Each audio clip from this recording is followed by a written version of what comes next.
Big wins on the football field in college football produce big financial dollars on the ledger, such as the case with Clemson head coach Dabo Swinney, who delivered this past season, and the administration there at Clemson has certainly delivered on Tuesday. We bring in Ryan Kantor from Shaking the Southland. Ryan, how are you? Good. How are you? Thanks for having me on. Doing just fine. One of the originals back with us here. So good to see you, Ryan. Dabo Swinney, 6 years, $30 million. Contract that runs through 2021 at this point.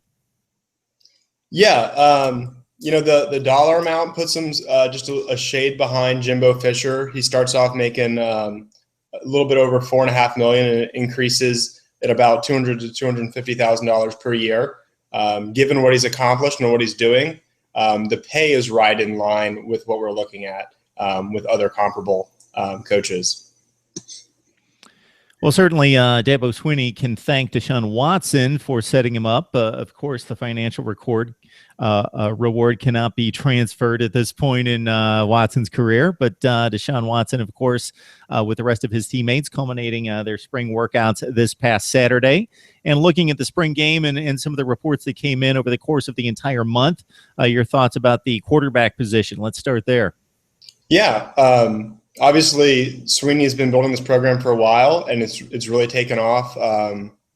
Really leaps and bounds with Boyd, and then to the next level with Deshaun Watson. Obviously, Clemson wants to keep Dabo Swinney for a while. He's got a huge buyout if Clemson was to try to get rid of him, which is almost, or now it's financially inconceivable as well.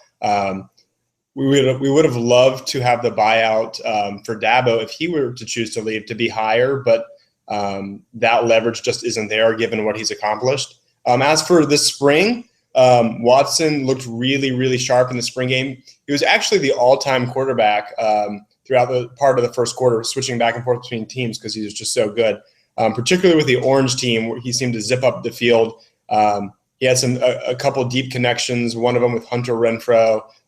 He had another connection with Ray McLeod. He just looked really sharp, and he sliced up the secondary a bit, which is probably Clemson's weakest point on the defense, and maybe the whole team save special teams, which we'll get into. But after he came out in that first quarter, we got to see mostly Kelly Bryant versus Nick Schuessler, and it was interesting. Kelly Bryant, he's a running quarterback, and the whistle is so quick that it's really hard to judge him because it takes away his best asset. When he was in the pocket, he didn't look that great. He threw two interceptions on the day, and he doesn't look like he's ready to lead a college football playoff team quite yet. Hopefully that continues. He did look very good when he rolls out. He rolls right. He has one or two quick reads. If they're open, he has a great arm. He hits them. If they're not open, he takes off. Doesn't have to think too much. So I think he just needs to mature as a quarterback, but hopefully that comes with time. Nick Schuessler looked really good. Probably the best I've ever seen him look. God forbid we ever need to play meaningful snaps without Watson. It may be the case where you have to look at some combination of those two. Their skill sets are so different. It'll be very interesting in the future when Watson's gone, which one of them wins out a battle for next season, or does Zarek Cooper come in and win it right away? Ryan Kantor from Shaking the Southland joining us here on MarkRogersTV just after the Clemson spring workouts concluded. I think you hit on a couple of nice points here, Ryan. One, in terms of Dabo Swinney. So liken what he's done at Clemson to Gus Malzahn at Auburn. And I think one phrase you made is very key here. They've tied themselves, Clemson has, to a guy that's proven himself. So this is not a one-year thing. Like Auburn jumped out to the national championship. Now they're having issues. We don't know if they've really are on firm footing, where Dabo Swinney, the recruiting has just been exceptional. He's just raised the entire program to another level, and I think it's money wisely invested. You lost, I think, 4 or 5 defensive backs early to the NFL. That is just unheard of. And you bring up the name Hunter Renfrow, who's not necessarily the physical specimen that we see at Clemson wide receiver in recent years, but he's really taken off after being a little more lightly regarded and lightly recruited compared to some of the big names in previous years. Yeah, he came on throughout last year, seemed to improve throughout the year, has a great rapport with Deshaun Watson and had a huge game, eating up some, I'm sure, 4- and 5-star recruits for Alabama in the national championship. And he looked great in the spring game with Deshaun Watson in particular.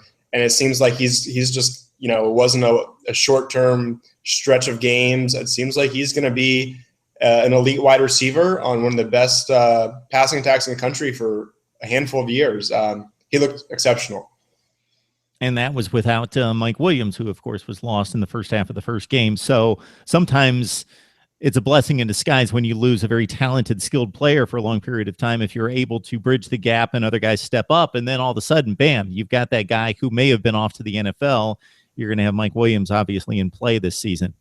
Yeah, so with Mike Williams coming back, had he been healthy last year, you would have expected him to be in the NFL draft now. But instead, he's back. So we have him. We bring Artavis Scott back. We also have Hunter Renfrow, who you mentioned. Another guy who I thought looked very good in the spring game was Trevion Thompson. He had one big drop, but otherwise he was very involved. I think he had the most catches in the game. I think he'll start to assert himself as a regular in the wide receiver rotation. So I think if they stay healthy, which, you could have said the same thing last year if they stayed healthy, but this could be the best, the deepest wide receiver core Clemson's boasted in a long time, and maybe the best in the country.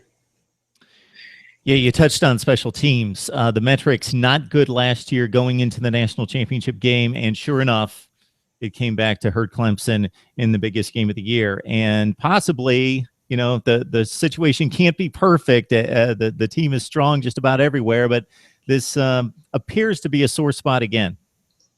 Yeah, you can't complain about too much as a Clemson fan right now. This may be the only thing I have to whine about, but they look bad. I know they want someone other than Artavis Scott to return kicks and punts because they want to keep Artavis fresh. He looked really, really good in the spring game, and it seems like he's not so banged up, and he looked really sharp because of that.